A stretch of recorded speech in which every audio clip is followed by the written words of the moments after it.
भारतीय भूगोल की श्रृंखला को आगे बढ़ाते हुए आज हम आ गए हैं मानसून के तीसरे वीडियो की तरफ।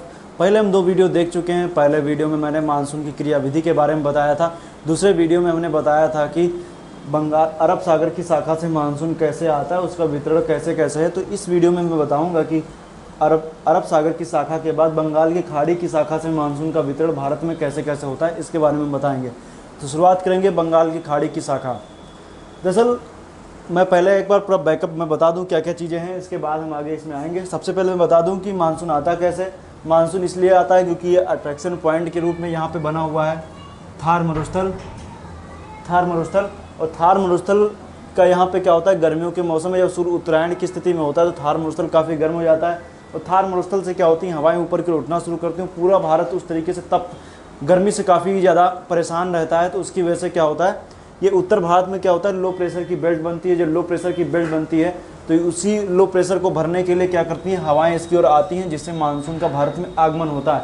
नीचे की तरफ से व्यापारिक पवनें आती हैं। नीचे की तरफ से क्या होती हैं, व्यापारिक पवनें आती हैं। व्यापारिक पवनें क्या होती हैं, जो फेरल के नियमानुसार उत्तरी गोलार्ध में प्रवेश करने पर क्या करती हैं, अपने दाहिने हाथ पर मुड़ जाती हैं, मतलब दाएं किनारे पर अपने मुड़ जाती हैं। दक्षिण भारत की स्थलाकृति भी कुछ इस तरीके से बनी हुई है कि यहाँ पे जो पवनें मुड़ती हैं वो क्या होती हैं, दो पार्ट में डिवाइड हो जाती हैं। एक शाखा चली जाती है अरब सागर की शाखा और दूसरी शाखा चली जाती है बंगाल की खाड़ी की शाखा। अरब की सागर की शाखा को हम पढ़ चुके थे और अरब सागर की शाखा के बाद आज हम पढ़ेंगे बंगाल की खाड़ी की शाखा। बंगाल की खाड़ी की शाखा से मानसून का वितरण कैसे कैसे होता है उसको हम देखेंगे। तो शुरुआत करेंगे बंगाली खाड़ी की शाखा।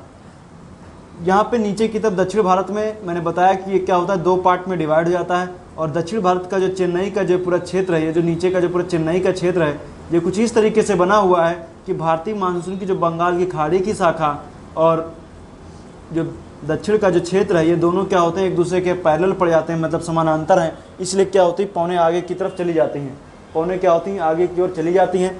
इसलिए ये तमिलनाडु का क्षेत्र जो है ये बारिश नहीं ले पाता है। लेकिन दरअसल अगर जो इसमें देखेंगे तो पूर्वी घाट क्या है, इसमें बीच बीच में आपको छोटे छोटे आपको गैप दिखेंगे। गैप मतलब कि पूरी तरीके से कंटिन्यू नहीं है, मतलब पूरा सीधे बना नहीं। इसमें क्या बीच बीच में दरारें पड़ी हुई हैं और नदियों ने क्या क्या इसमें छोटे छोटे दरारें बना दिया है, जिससे क्या हुआ, इसमें आपको गैप देखने को मिलते हैं। पूर्वी घाट में भी गैप ज़्यादा है, पश्चिमी घाट ज़्यादा ऊंचा है, उसमें थोड़ा गैप कम है, दर्रे वगैरह कुछ स्थित हैं। लेकिन पूर्वी घाट में क्या है कि कुछ ऐसे ऐसे गैप यहाँ पे बने हुए हैं जिनसे आप पैदल पैदल भी दूसरी तरफ आराम से जा सकते हैं। तो क्या यहाँ पे गैप यहाँ पे बने हुए हैं, उन गैपों से कुछ बंगाल की खाड़ी की शाखा का कुछ जो मौसम होता है, मतलब कि जो बारिश है, वो मानसून इसके अंदर से प्रवेश कर जाता है उन्हीं गैपों से और आंतरिक क्षेत्र में बारिश करा देता है। क्योंकि नदियों की घाटियाँ यहाँ पे मौजूद हैं, उन घाटियों से नमी उठाता है, नमी उठा करके उस पानी को उसी क्या होता है भीतरी क्षेत्र में डाल देता है, भीतरी क्षेत्र में डाल देगा।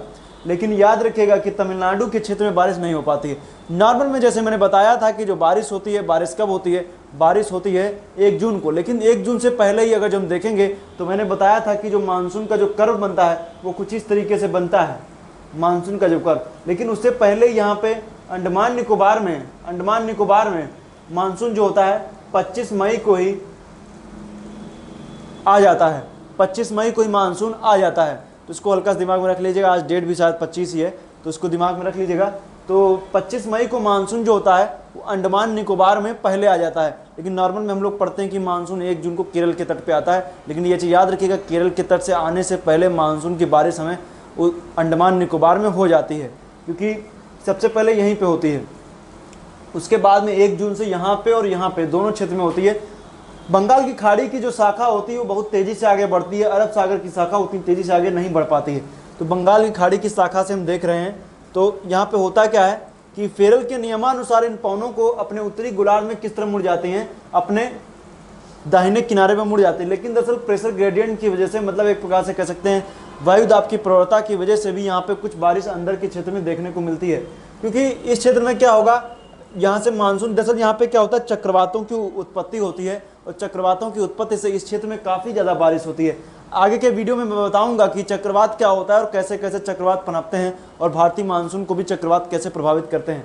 दरअसल बंगाल की खाड़ी क्या है, बंगाल की खाड़ी की अपेक्षा अरब सागर में चक्रवात कम आते हैं। बंगाल की खाड़ी क्या है, अरब सागर से छोटी है, अरब सागर से क्या है, छोटी है।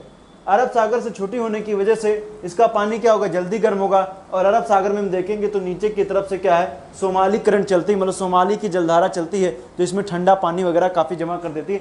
इसलिए अरब सागर का टेम्परेचर क्या होता है, ज़्यादा रहता है, और बंगाल की खाड़ी का टेम्परेचर, अरब सागर का टेम्परेचर कम रहता है और बंगाल की खाड़ी का टेम्परेचर थोड़ा ज़्यादा हो जाता है। उसके यहाँ पे क्या होता है, चक्रवात की स्थिति भी पनपती है। तो इसको हम आगे चक्रवात में बताएंगे, लेकिन पहले मानसून का वितरण आप देख लीजिए। मानसून क्या होता है, इन नदियों के जरिए क्या होता है, नदियों की जैसे आप देखेंगे यहाँ पे महानदी है, उसके बाद में नीचे की तरफ देखिए महानदी के बाद नीचे नदी है कृष्णा नदी, कृष्णा नदी के बाद कावेरी नदी, गोदावरी आदि नदियाँ इस क्षेत्र में क्या पड़ती हैं। तो आप इसको क्रम में भी जानते होंगे। सबसे पहले स्वर्ण रेखा, फिर महानदी, फिर गोदावरी, फिर कृष्णा, पेन्नार, कावेरी आदि नदियां देखिए इस तरीके से सीक्वेंस में बनी हुई। स्वर्ण रेखा,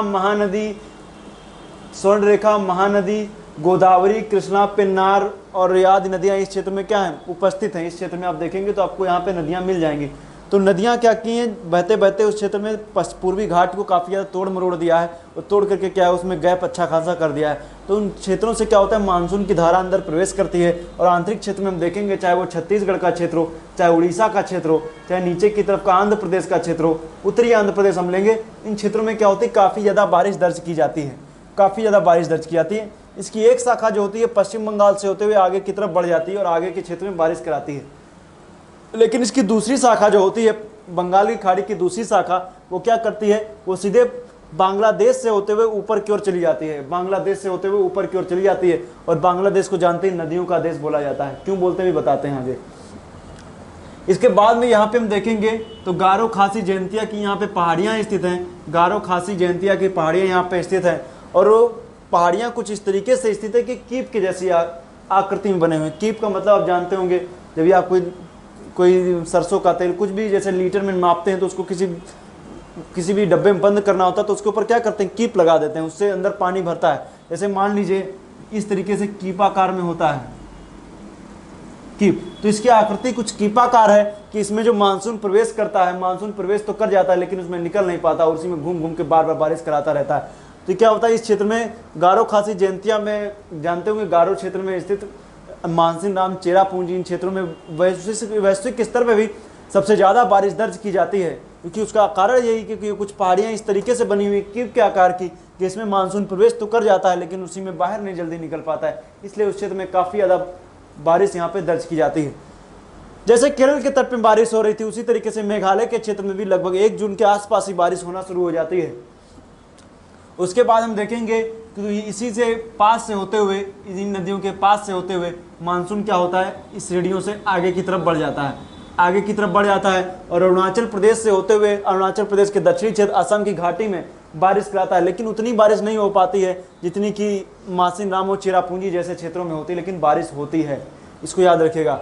लेकिन ऊपर की तरफ हिमालय है और हिमालय क्या करता है, कुदरती अवरोध के रूप में है, कुदरती अवरोध के रूप में काफ़ी ज़्यादा ऊंचाई पर स्थित, देखिए पौने जा रही हैं लेकिन हिमालय क्या है, कुदरती अवरोध के रूप में स्थित है। और कुदरती अवरोध के रूप में स्थित है, ये पौने इनको पार नहीं कर पाती हिमालय को, और जब ये पौने हिमालय को पार नहीं कर पाती हैं तो अपने बाएं किनारे पर मुड़ जाते हैं और इस हिमालय के दक्षिणी क्षेत्र पे होते हुए धीरे धीरे प्रवेश करते हुए चली जाती हैं। दक्षिणी क्षेत्र से होते हुए जैसे आप दार्जिलिंग घाटी देखेंगे, चाहे वो ऊपर की तरफ आगे असम की घाटी हो, उन क्षेत्रों में बारिश कराते हुए बिहार से होते हुए फिर उत्तर प्रदेश के क्षेत्रों में प्रवेश करती हैं और उत्तर प्रदेश के क्षेत्र में प्रवेश करते हुए ये क्या करती हैं, बारिश कराती हैं। लेकिन यहाँ पे भी अगर जो आप देखेंगे महानंदा जैसी नदियाँ यहाँ पे आपको देखने को मिलेंगी तो उन क्षेत्रों में भी नदी की घाटी में मानसून क्या होता है, प्रवेश कर जाता है। चाहे वो कोसी नदी हो, कोसी नदी ऊपर की तरफ भी उनमें भी क्षेत्र में बारिश होती है।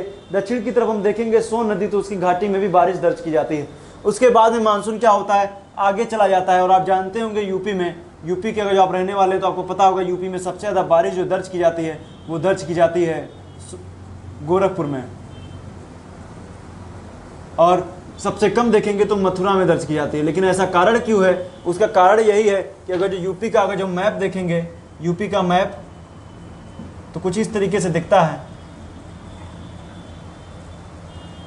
यूपी का मैप देखिए तो करीब इस तरीके से कुछ दिखेगा। तो इस मैप में अगर जो आप देखें तो यहाँ पे क्योंकि मानसून आ रहा है इस तरीके से आता है और हिमालय से टकराता है। हिमालय क्या करता है, उसको वापस कर देता है, और जब उसको वापस कर देता है तो ये नीचे के क्षेत्रों में क्या होती है, हिमालय की पौने नीचे की ओर, जो मानसून की पौने थी नीचे की ओर आना शुरू करती हैं, और जैसे नीचे की ओर आती है यहीं पे गोरखपुर पड़ जाता है, और गोरखपुर में क्या होती है, सबसे ज़्यादा बारिश दर्ज की जाती है गोरखपुर में। गोरखपुर के बाद में अगर जो हम देखेंगे तो सबसे आखिरी में यहाँ पे पड़ता है मथुरा, तो मथुरा में क्या होती है, काफ़ी कम बारिश दर्ज की जाती है। ये यूपी के पर्पज़ से आप याद रख सकते हैं। इसके बाद में मानसून क्या होता है, आगे की तरफ पहुँचता है, और वही मानसून जो आगे की तरफ पहुँच रहा है, वही मानसून आगे चल करके अरब सागर की शाखा से जो चलती चली आ रही थी, जो अरावली के पैरेलल में था मानसून की शाखा जो आगे चल के चली जा रही है, वो बारिश नहीं करा पा रही थी क्योंकि अरावली उसके पैरेलल में पड़ जा रही थी। ये मानसून की शाखा आगे चल करके ये क्षेत्र में पहुंचेगी, कहाँ पे, ये पहुंचती है शिमला के क्षेत्र में। शिमला के क्षेत्र में पहुंचेंगी और ये दोनों पौने क्या होंगी, आपस में टकरा जाएंगी। जब दोनों जो मानसून की शाखाएं हैं दोनों एक दूसरे से क्या होंगी, टकरा जाएंगी, और जहाँ पे टकराएंगी वहाँ पे काफ़ी ज़्यादा बारिश दर्ज की जाती है। जब दोनों पौने टकराते हैं तो उसको हम बादल का फटना कहते हैं। बादल का फटना मतलब क्लाउड बर्स्ट, तो उसको आप याद रखिएगा, क्लाउड बर्स्ट, इसको आप दिमाग में रख लीजिएगा। इस क्षेत्र में काफ़ी ज़्यादा होता है, और आप जानते होंगे उत्तराखंड की त्रासदी वो अरब सागर की शाखा और बंगाल की खाड़ी की शाखाओं से क्षेत्रों में टकराने की वजह से हुआ है। पहाड़ी क्षेत्रों में जब ये पौने टकराते हैं, तो जब पौने टकराए मतलब पहाड़ी क्षेत्रों में पौने जब टकराती हैं तो क्या होता है, काफ़ी ज़्यादा बारिश दर्ज की जाती है। वो इतनी ज़्यादा बारिश दर्ज की जाती है कि यहाँ पे लैंडस्लाइड वगैरह भी आ जाते हैं, और लैंडस्लाइड क्या करते हैं, काफ़ी ज़्यादा क्षेत्रों में जनधन की हानि करते हैं, और जनधन की हानि से काफ़ी ज़्यादा नुकसान भी पहुँचता है। और आप उसका आप साक्षात आप जान ही रहे हैं, उत्तराखंड की त्रासदी इसका प्रमाण है। इन पौने क्या होती हैं अपने यहाँ तक, क्योंकि आप जान रहे हैं जो यार बंगाल की खाड़ी की शाखा है, ये बंगाल की खाड़ी शाखा धीरे धीरे क्या करती है, आगे बढ़ती हुई चली जाती है, और करीब 15 जुलाई के आसपास तक पूरे भारत को अपने अंडर में ले लेती है।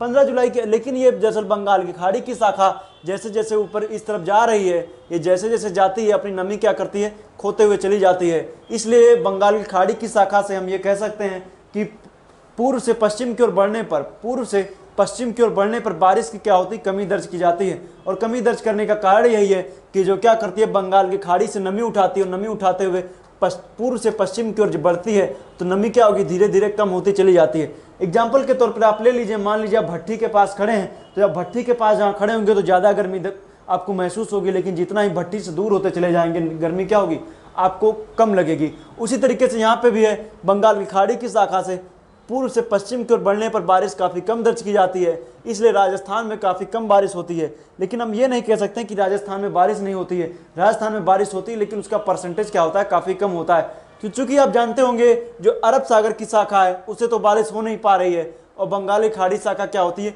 काफ़ी देर तक वहाँ पर मतलब कहने का मतलब बंगाल की खाड़ी की शाखा अपनी नमी खो चुकी होती है। क्योंकि आपके दिमाग में फिर एक क्वेश्चन आ रहा होगा कि आखिर पौने इस तरफ क्यों जा रही हैं, तो इस तरफ जाने का उनका कारण यही है क्योंकि ये अट्रैक्शन पॉइंट बना हुआ है थार का मरुस्थल। थार का मरुस्थल अट्रैक्शन पॉइंट बना हुआ है, मतलब निम्न दाब का क्षेत्र पूरी तरीके से बना हुआ है, सभी पवनों को अपनी तरफ क्या कर रहा है, आकर्षित कर रहा है। जब आकर्षित करेगा तो क्या होगा, इस क्षेत्र को भरने के लिए ही पवनें चल रही हैं। इसलिए आप देखिए, चाहे यहाँ की पवन हो चाहे जो पवन हो, वो सभी चल रही हैं इसी क्षेत्र की ओर, क्योंकि ये क्या है, काफ़ी ज़्यादा गर्म है। जब ये ज़्यादा गर्म होगा तो क्या होगा, ये लो प्रेशर बनेगा तो पवनें ऊपर की ओर उठेंगी। अब इसको दूसरी तरीके से समझिए, अभी इनमें जैसे मैंने पहले वीडियो में मानसून की क्रियाविधि में बताया था, ये पवनें क्या हुई, यहाँ पे पहुँचते पहुँचते अपनी नमी क्या हुई, खो दिया है। इन पवनों ने फिर क्या होंगी, अब इनमें नमी तो है, नमी तो खत्म हो गई, लेकिन उनके अंदर ऊर्जा अभी भी है, क्योंकि पवनें तो हैं। ये पवनें क्या होंगी, थार के मरुस्थल से ऊपर की ओर उठना शुरू करेंगी। जैसे मैंने पहले बता चुका हूँ, कन्वेक्शन करंट के जरिए थार के मरुस्थल से पवनें ऊपर की ओर उठना शुरू करेंगी, और ये पवनें जब ऊपर की ओर उठती हैं, यही क्या कहलाती हैं, जेट पवनें कहलाते हैं।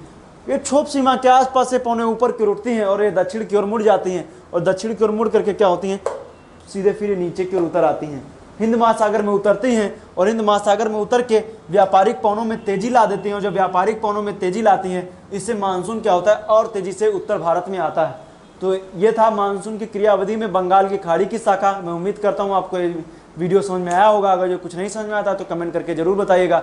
नेक्स्ट वीडियो में हम लौटते हुए मानसून की बात करेंगे, जब मानसून कैसे लौटता है और शीत ऋतु में मानसून की क्रियाविधि आखिर होती क्या है, इसके बारे में हम बात करेंगे।